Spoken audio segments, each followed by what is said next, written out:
এটা আমার দুইটা শেডের জন্য নেওয়া বাচ্চা। এই গড়ে 4000 বাচ্চা বোর্ডিং করছি, 5টা বোর্ডারে বোর্ডিং করছি, কিন্তু বাচ্চার মনে হয় তাপ কম। প্রত্যেকটা বোর্ডিংয়েই বাচ্চা ঘেমে যেতেছে এবং পাইলিং হয়ে যাওয়ার কারণে বাচ্চা মারা গেছে। দেখা যায় একটা বাচ্চা মারা গেছে পাইলিং হয়ে যাওয়ার কারণে। এইটাও বাচ্চা পাইলিং হয়ে যাওয়ার কারণে এটা অনেক বেশি পরিমাণ কমে গেছে। আজকে বাচ্চার বয়স 4 দিন।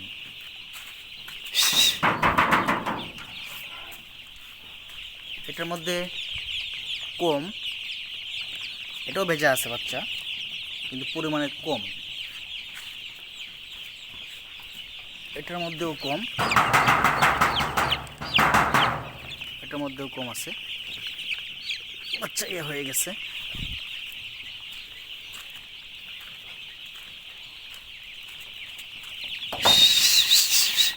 এটার মধ্যে মোটামুটি এতটা ভেজা নাই, তারপরও যথেষ্ট ভিজে গেছে বা ঘেমে গেছে, তারপরও বাড়াইতে হবে। আজকে বাচ্চার বয়স 4 দিন।